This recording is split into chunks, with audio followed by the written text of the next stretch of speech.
வந்து 2 பிள்ளைய கிடைக்கலனா போய் தூக்கி விடலாம்ல. எதுக்கு அப்படித்தான் வேணும். போலீஸா தான் நினைக்கிறேன். இல்லை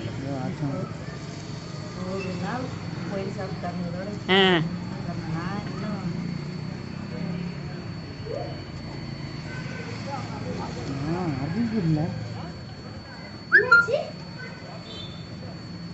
அவன் தலைவேலை பிடிச்சி தூக்குறான். டயர் பிடிச்சி தூக்குறான் பாரு. உழைக்கிறான்.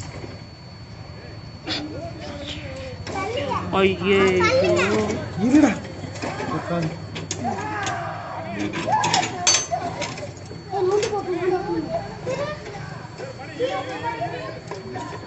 எனக்கு ஒண்ணுமே தெரியல. நான் கோழியே பார்த்து வேலையும் ஒழுங்காத செய்யலை. அங்கே வேலை செஞ்சு இங்கே வேலை செஞ்சு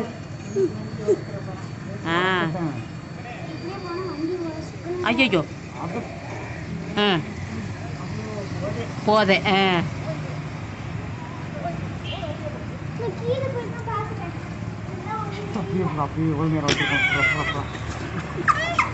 ஐயோ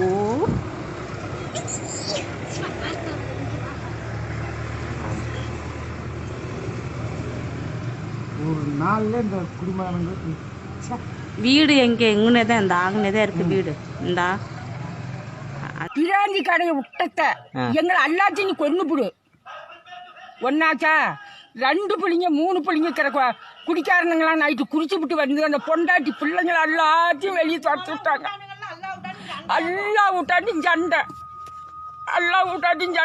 அதான் ஒருத்தன் சீட்டாடுறதுக்கு வண்டி எடுத்துக்கிட்டு புது வண்டி எடுத்துக்கிட்டு போய் ஏரியாவில் உக்காந்துக்கிட்டு இருக்கிறான். அவன் பொண்டாட்டிங்க அழுதுகிட்டு இருக்கிறான். அந்த பிள்ளை வயசுக்கு வந்த பிள்ளை நான் சாவன்னு போய் உருவாஞ்சிருக்கு போட போகுது. பிராந்தி கடை எதுக்குங்க விட்டீங்க அதை சொல்லுங்க. எங்களுக்கு கஞ்சிலாதி கூட போகட்டும், பிராந்தி கடையை விடாதீங்க. எங்களை பொழைக்கவே வைக்க வேண்டாம், பிராந்தி கடையை விடாத.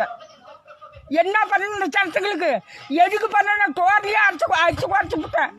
வேலை இல்லை நாங்கள் சாவரம். பிராந்தி கடையை விட்டு காட்டை விற்றுக்கிட்டு மாட்டை விற்றுக்கிட்டு குட்டை கொண்டு போய் காணாது விற்றுக்கிட்டு போய் குடிச்சுக்கிட்டு வந்து ஒரே சண்டை எங்கள் ஊரில். இந்த நாடே சண்டை பண்ணி வச்சு சொல்லி அந்த பிராந்தி கடை விட்ட. எதுக்கு விட்ட? என்னத்துக்கு விட்ட? எங்களை கொல்லியா? அந்த கொரோனா வந்து கெட்டாலும் நாங்கள் சாவறோம். இந்த மாதிரியெல்லாம் எங்களை பண்ணாத குடும்பத்து பொட்டை பிள்ளைங்களா எல்லாம் சாவுதுங்க. அதுங்க சண்டை பண்ணிக்கிட்டு சுடுகாட்டில் ஒரு பிள்ளை போய் படுத்துக்கிட்டு போய் அண்ணாச்சு கூட்டிகிட்டு வர்றோம். குடும்பத்தையே அழிக்கிறதுக்கு இந்த பிராந்தி கடை விட்டியா? எங்களுக்கு கொடுக்க காய்ச்சல்னா விட்டுரு. எங்களுக்கு அது வித்துத்தான் கொடுக்கணும்னா எங்களுக்கு இல்லை. கொடுக்கறதுக்கு காய்ச்சல்னா விட்டுரு.